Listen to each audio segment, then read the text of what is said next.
Hello students, how are you? I'm fine, I miss you. Oi gente, como vocês estão? Eu estou bem, estou com saudade de vocês. Hoje nós vamos começar a primeira etapa das nossas aulas online e eu trago aqui um assunto que já foi trabalhado em sala de aula, já foi visto em sala de aula, que seria o assunto dos regular verbs, e eu vou trabalhar aqui esse assunto com vocês como uma revisão daquilo que a gente já viu. O primeiro passo, eu queria perguntar a vocês se vocês lembram que seria um verbo regular, um regular verbs. Lembram?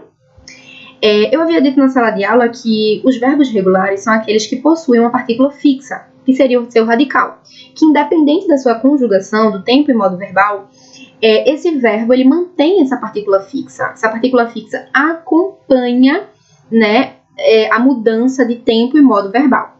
Diferentemente dos irregular verbs, que o verbo ele pode mudar até drasticamente, ele pode mudar toda a estrutura, a depender da conjugação, a depender do tempo e do modo verbal. Como a gente vai trabalhar esses verbos regulares dentro dos tempos presente e passado, eu trouxe aqui para lembrar também para vocês a diferença de usos do simple present e do simple past, que é o nosso presente simples e o nosso passado simples. Como primeiro ponto aqui de uso do simple present, eu tenho que o simple present é usado para indicar fatos e verdades absolutas. E eu trago a frase: The sun rises in the east. O sol, ele nasce no leste. Isso é uma verdade absoluta, gente. Isso é um fato, não há como contestar. Então, se eu for falar alguma coisa que é um fato, uma verdade absoluta, eu vou usar o meu simple present. Do mesmo jeito, eu uso o simple present para falar de ações habituais, para falar de rotinas. Então, aí eu trago a frase: I play tennis every Sunday. Eu jogo tênis todo domingo. É uma rotina minha. Todo domingo eu jogo tênis. Os advérbios de frequência que auxiliam o simple present seriam often, usually, sometimes, never, entre outros. Aí partimos para a segunda etapa, simple past. O simple past ele é indicado para falar de ações que começaram no passado e terminaram no passado. E aí eu trago a frase: I watched a movie yesterday. Perceba que eu digo nessa frase, traduzindo ela, eu assisti um filme ontem. Primeiro que o verbo watch já está conjugado no simple past, com esse acréscimo do ed. Para quem lembra aí, a gente vai retomar esse assunto. Mas o verbo watch, ele já está indicando o passado.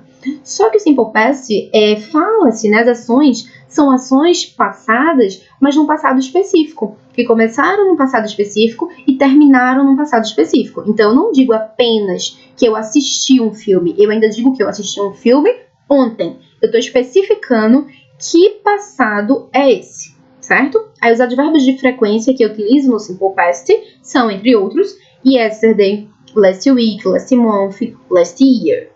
Aí agora eu dividi, como aqui eu dividi em dois blocos, simple present e simple past, nós iremos ver também, com mais detalhes, esses tempos verbais divididos. A primeira parte, simple present, e depois eu vou falar do simple past. Então, bora lá. Lembrando que tudo que eu vou falar aqui agora, a partir de agora, que eu tenho falado, que eu estava falando, está dentro da temática dos regular verbs. Para os irregular verbs, nós temos outras regras, certo? Então, para agora, para esse momento, eu vou estar trabalhando com os regular verbs. Então, bora lá. No simple present, os verbos na terceira pessoa, he, she, it, eles são conjugados de uma forma um pouco diferente, mesmo sendo regular verbs. Eles não vão influenciar nessa partícula fixa que é preciso para que um verbo ele possa continuar sendo um verbo regular. Então, como é que seria isso? Eu tenho, como regra geral, o acréscimo de um S, certo? Ao final da estrutura dos verbos, da maioria dos verbos. Então, eu tenho o verbo work, que é trabalhar. Esse verbo fica com o acréscimo do S, works. Eat, eats. Play, plays. E assim sucessivamente. Quando eu tenho um verbo terminado em Y e antes desse Y tem uma consoante, é um verbo que ele é terminado em Y, precedido de consoante. Vocês vão escutar bastante esse termo, precedido. É que antecede, ao Y. Se antes do Y tiver uma consoante, eu vou eliminar o Y, vou colocar um I e adicionar ainda o S. Então, é basicamente uma troca do Y pelo IS, certo? Se os verbos terminarem em O, SH, CH, X e SS, eu vou acrescentar o ES à base desse verbo, certo? Então, repetindo, no Simple Present, os verbos apenas na terceira pessoa do plural recebem o acréscimo de um S, do IS ou ES, a depender da terminação desse verbo. Regra geral, acrescento o S. Verbos que terminam em Y e antes do Y eu tenho uma consoante, eu tiro o Y e coloco IES. Professor, e se tiver uma vogal, o que é que eu faço? Não se encaixa nessa regra do IES. Se tiver uma vogal, eu só acrescento o S. Como vocês podem ver aqui, ó, play, nessa primeira regra, eu tenho play, percebam, eu tenho um verbo que termina em Y, mas antes desse Y eu tenho uma vogal, não uma consoante. Então, o que é que aconteceu com ele? Qual foi a mudança que ele teve? Apenas de um acréscimo de um S, certo? Ele não entra nessa segunda regra, porque ele terminou em Y, mas antes desse Y tem uma vogal, não uma consoante. Isso é muito importante que fique registrado isso, porque vocês erram muito isso aí, porque confunde. Então, mais uma vez, terminou em Y e antes do Y teve uma consoante, tira o Y e coloca IES. Terminou em Y e antes tem uma vogal, só adiciona o S, certo? Para os verbos terminados em O, SH, CH, X e SS, eu adiciono o ES ao final do verbo, beleza? Aí eu trago as três estruturas, afirmativa, negativa e interrogativa. Vocês vão poder ver na afirmativa melhor isso que eu estava explicando. Percebam, para todas as outras pessoas pronominais, o verbo ele não muda, ele fica normal. Né? Vai ficar o verbo normal, como se ele estivesse no infinitivo sem a partícula to, certo? Lembrando, né, que o infinitivo é quando eu pego o verbo puro, normal, e adiciono to, né? Então, to go, to love, to run, isso é o verbo no infinitivo. Quando eu elimino esse to, ele deixa de estar no infinitivo. Eu costumo conversar sobre isso com vocês, né? Sempre que eu digo assim, o verbo ele fica no infinitivo sem a partícula to, lembram-se disso? Então, aqui é justamente o que acontece. Em todas as outras pessoas pronominais, com exceção da terceira pessoa, eu vou ter o verbo no infinitivo sem a partícula to. Então, eu tenho I go, you go. Aí vem a terceira pessoa, he, she, it, fica goes. Que aí seria com o acréscimo do ES, porque é a terceira pessoa. Volta lá ó, no slide anterior, para verbos terminados em O, que é o caso do go, eu acrescento o ES, percebam, eu acrescento o ES, por isso que ficou aqui, ó, I go, you go, he, she, it, goes. You go e they go, certo? Entendido isso aí, né? É bem fácil. Se fosse o verbo study, por exemplo, ficaria I study, you study, he, she, it studies, we study, you study, they study. Por quê? Porque study termina em Y e antes do Y eu tenho uma consoante. Então, aí eu elimino o Y e coloco o IES, certo? Agora vamos falar de negativa e interrogativa. Vejam, no Simple Present nós temos ajuda na negativa e interrogativa dos verbos auxiliares do e does, don't e doesn't.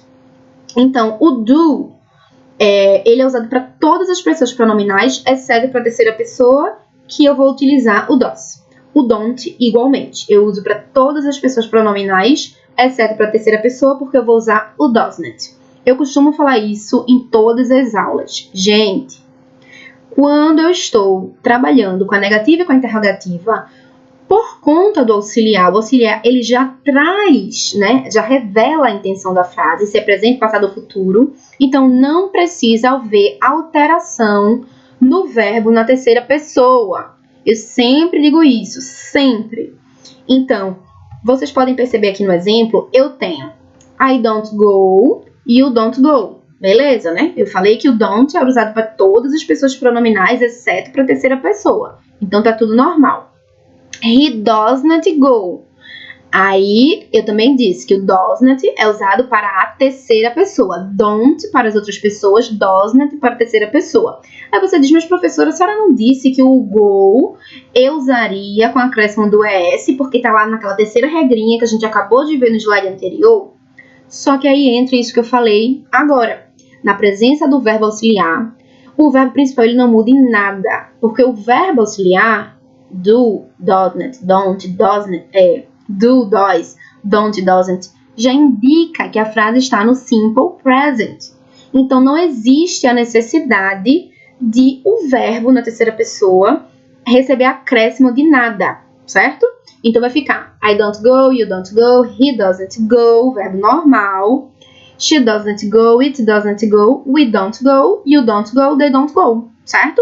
Então, para negativa e interrogativa, a minha terceira pessoa, ela não precisa mudar, porque eu já tenho o acréscimo do verbo auxiliar que já me diz que aquela frase, ela se encontra no simple present. Em função disso, não precisa haver mudança alguma na estrutura do meu verbo, ok? Então, na interrogativa, o que é que eu faço? Eu vou colocar o verbo auxiliar na frente da frase. Então, na frente da frase, nós temos a sequência de verbo auxiliar, sujeito, verbo, e se tivesse um complemento, seria o caso do complemento. Uma coisa que eu digo sempre a vocês, não esqueçam da interrogação.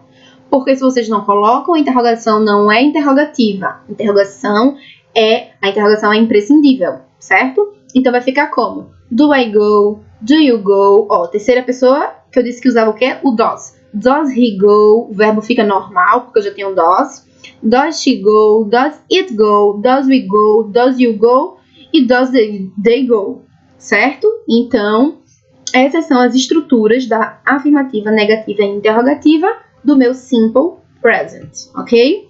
Não esquecer, porque vocês podem encontrar nos livros, nos exercícios, vocês podem encontrar o do not, ó, vou dar uma voltada no slide anterior. Eu tenho aqui na interrogativa o I don't go, mas eu poderia ter o I do not go separado, como está aqui no próximo slide, ó. O do not poderia estar separado ou poderia estar assim, contraído. Poderia estar don't. Do mesmo jeito, does not ou doesn't. Então, se você encontrar do not, does not ou don't, doesn't, é a mesma coisa. Agora, preste atenção na escrita direitinho aí de como faz essa contração, certo? Ainda no Simple Present, nós temos as famosas short answer, que seriam as frases curtas, certo? E aí eu trago na afirmativa e na negativa.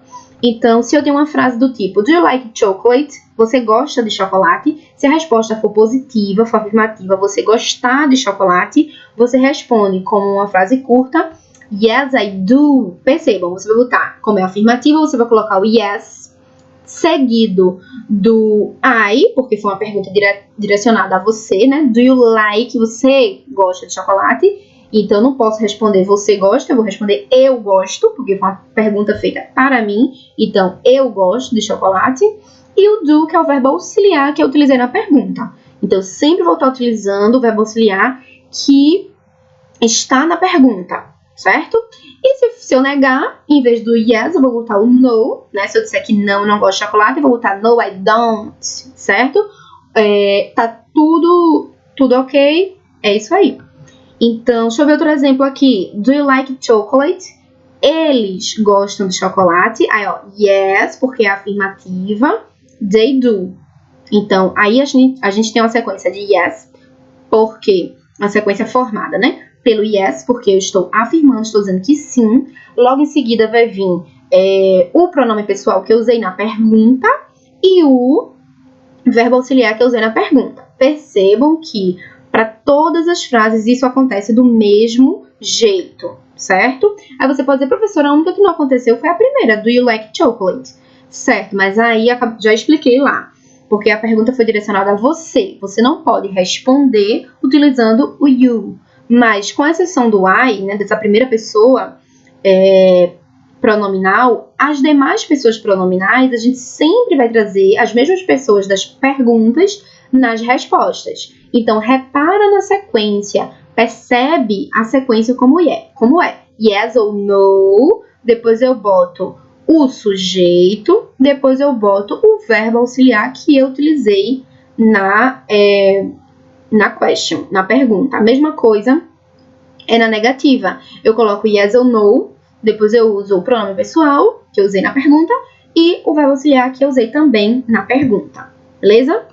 Agora vem as regras do Simple Past, certo? Diferente das regras do Simple Present, que se aplicam apenas na terceira pessoa do plural, do singular, desculpem, he, she ou it, as regras do Simple Past é aplicada a todas as pessoas pronominais, certo? I, you, he, she, it, we, you e they. Todas as pessoas pronominais, independente. O verbo, se ele houver mudança no final desse verbo, essa mudança ela vai acontecer em todas as pessoas pronominais. Ela vai se repetir em todas as pessoas pronominais. Então, eu costumo fazer uma tabelinha que eu sempre dou nas minhas aulas, que é basicamente isso aí, resumo dessa tabela aí. Bora lá. Para a maioria dos verbos, eu adiciono ed ao final do verbo. Então, eu costumo dizer, para verbos terminados em consoante, eu adiciono ed, certo? Para verbos terminados em e, a vogal E, eu adiciono apenas o D. Para verbos terminados em Y, que antes teve uma consoante, eu tiro o Y, coloco I, E, D. E se for consoante, vogal ou consoante tônica, eu vou repetir essa consoante e adicionar o ED. Ok? Então, resumindo, os verbos terminados em consoante, a maioria desses verbos terminados em consoante, eu adiciono D. Se terminou em Y e antes desse Y tiver uma consoante, só se tiver uma consoante, tá? Se for uma vogal, não conta. Se tiver uma consoante, eu vou eliminar esse Y e vou colocar IED no lugar. Se terminar na vogal E, eu adiciono apenas o D, não há necessidade de repetir outro E e um D, não há necessidade. E terminou em CVC, consoante, vogal e consoante tônica, tem que ser forte essa sílaba. Eu vou repetir a consoante e adicionar o ED, certo? Aí vamos lá. Eu tenho aqui a conjugação também no modo afirmativo para vocês poderem perceber com as propriedades que realmente quando eu tenho um verbo que ele vai para o Simple Past, essa mudança desse verbo acontece em todas as pessoas pronominais. Então veja, e o interessante, curioso, eu tenho aí o verbo played, terminou em Y, mas professora, será não disse que quando terminar em Y coloque ED? Só coloque ED e tira o Y quando tiver antes do Y uma consoante. Preste atenção, certo? Terminou em Y, mas antes tem uma vogal, só adiciona ED. Não tem mudança nenhuma de tirar Y e colocar ED, não. Só adiciona o ED. Então fica I played, you played, he played, she played, it played, we played, you played, they played. Certo? Então, para todas as pessoas, repete igualmente. Assim como no Simple Present, o Simple Past ele tem um verbo auxiliar que é o did, certo? E eu vou usar o did tanto para o modo negativo quanto para o modo interrogativo. Lá no Simple Present, a gente tinha um auxiliar específico, né, que era o do para as outras pessoas e para a terceira pessoa o does. Né? E tínhamos o don't para a negativa e o doesn't, que serviria para todas as pessoas, exceto para a terceira pessoa, que seria o doesn't. E aqui não. Interrogativa, negativa, eu tenho did para todas as pessoas, e a diferença seria na negativa, porque você precisa colocar o not, já que você está negando algo, certo? Então, eu teria, percebam aqui, a repetição, né, do did para todas as pessoas. Did I play? Did you play? Did he play? Did she play? Did it play? Did we play? Did you play? E assim sucessivamente. E na negativa eu tenho I did not play, you did not play. Então percebe essa estrutura. No modo afirmativo eu tenho o pronome pessoal com o verbo e o acréscimo do ED para todas as pessoas pronominais. No modo interrogativo vou colocar na primeira posição aqui, né, à frente dos pronomes pessoais, o verbo auxiliar did, que já configura para a frase essa intenção de passado. Portanto, o verbo principal play, ele não muda, segue a mesma regrinha lá do Simple Present. Na presença do verbo auxiliar, o verbo auxiliar ele já traz essa ideia de Simple Past. Então, o verbo principal ele não precisa mudar, certo? Ele vai ficar puro, normal, sem acréscimo nenhum, sem acréscimo desse ED, certo? E na negativa vai ficar o pronome pessoal, normal, acompanhado do did e do not. Não esquecer desse not e o resto da frase. Então, pronome pessoal, did not, verbo e resto da frase. Pronome pessoal, did not, verbo e resto da frase. Mais uma vez, lembrando, verbo normal, sem mudança nenhuma, certo? Aviso importante, lembrete importante. Did not, você pode ter, né? Como aqui a gente viu, o did not, mas esse did not pode ser substituído pelo didn't, certo? Dá no mesmo, é a mesma coisa, cuidado aí pra não achar que tá errado, porque não tá. Se eu utilizar o did not ou didn't, tá valendo. Frases curtas, né? Respostas curtas. Se eu tenho a frase Did he play soccer last Saturday? Ele jogou futebol no último sábado? Se sim, yes he did. Se não, no he didn't. Preste atenção. Yes, botei para frase afirmativa, yes. Depois utilizei o sujeito que tá na frase e o auxiliar também que tá na frase. Lembra lá do Simple Present que eu disse isso? As respostas curtas é acompanhada do yes ou no, mais sujeito que tá na frase e auxiliar que também tá na frase. Beleza? E para finalizar, que eu já passei do ponto aqui, já passei do tempo, eu vou deixar esses exercícios da página 26 e 29 do livro, certo? Se cuidem, fiquem em casa, aproveitem, não só brinquem, não só joguem, estudem também, façam os exercícios que depois eu vou ver uma forma de cobrar. Estou com saudade de vocês mais uma vez. Beijo, até a próxima!